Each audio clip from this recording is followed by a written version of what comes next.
there, welcome back to My Kitchen, My Rules. And you know, cooking at home is all about sharing food and family and having fun, right? And what better way to do that than by making a mess of cookies? Now, why would you need to make cookies? I mean, I know that you might be watching this at some time other than Christmas. Well, maybe it's because you ran a marathon. See, and one of the reasons I run is so I can eat all the time.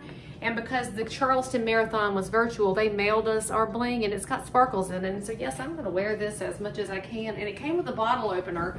But today's recipe doesn't involve bottles. It's so easy that you can make this for birthdays or for a friend who's having a low day, or frankly just for yourselves, or for all your family when they all come over to hang out. Super Bowl, lots of reasons.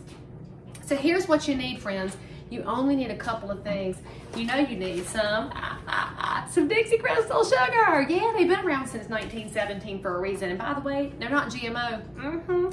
And you should also know that cane sugar is only 15 calories per teaspoon. So if you're staying away from sugar, that's probably not a terrible idea, but if you're gonna use it, use the good stuff. I mean, for real, right? So we need 2/3 of a cup. I got kind of a mess going on here on my countertop. Okay, don't judge. So we need 2/3 of a cup. Look, I'm gonna have to put my bling behind my apron, y'all. It's gonna make too much noise, but I'm gonna wear it because I earned it, okay? So it's just very expensive and hard-earned jewelry. We need 2/3 of a cup of Dixie Crystal sugar. So 1 and 2. And then we need some butter. How much butter? Yeah, 2 cups, 2 sticks. Just kidding, it's 1 cup. Each stick is a half a cup. And so I would remind y'all that it's okay to eat calories, right? Because your body actually needs them to survive. And frankly, I like the calories that involve Dixie Crystal sugar and involve butter, right? Not the margarine. And if you didn't know it, room temperature butter is fine to leave out, right? Because it's a real thing. This is natural. This is not some sketchy margarine oleo thing.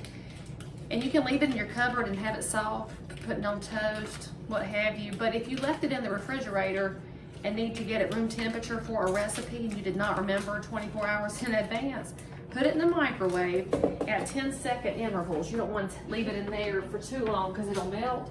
And we need room temperature butter for this particular cookie to have the right consistency. Then we need some almond extract.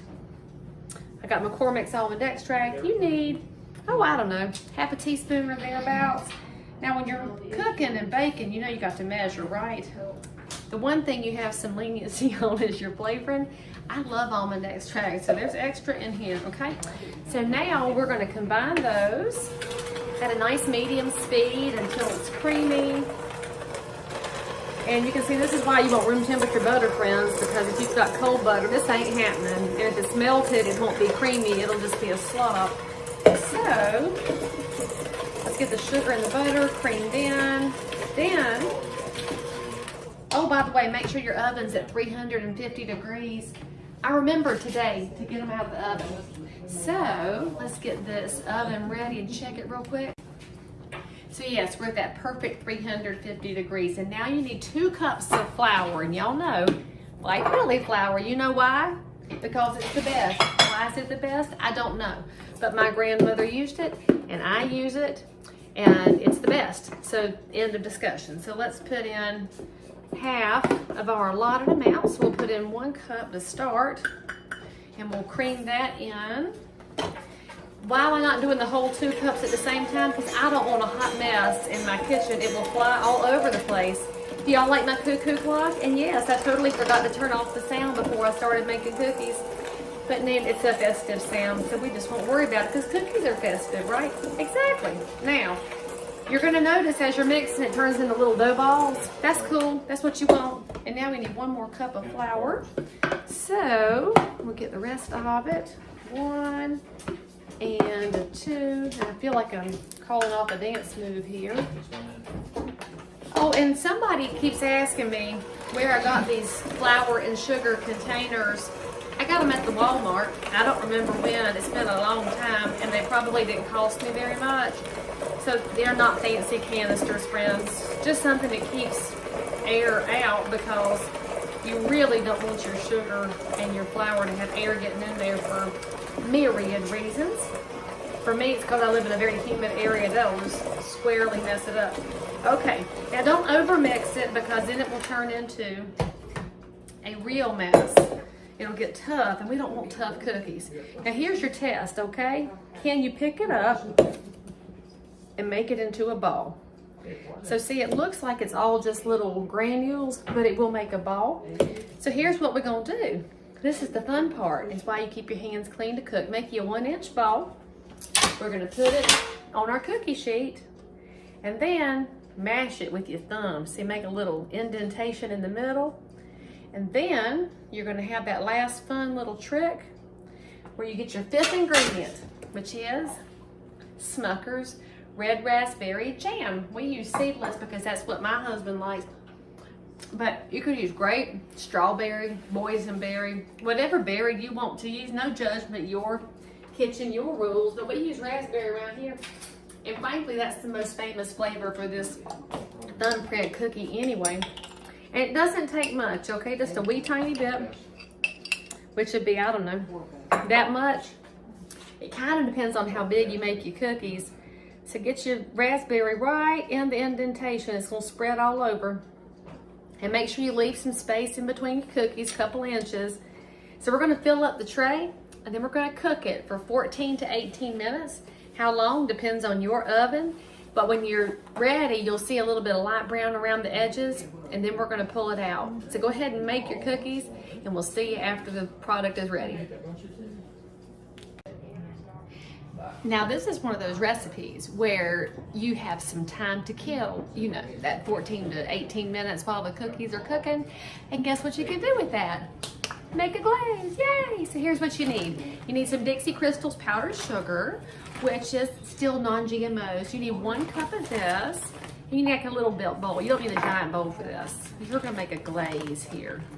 And that's gonna be, of course, the perfect topper to your cookies. So let's get 1/3 of a cup and 1/3 of a cup.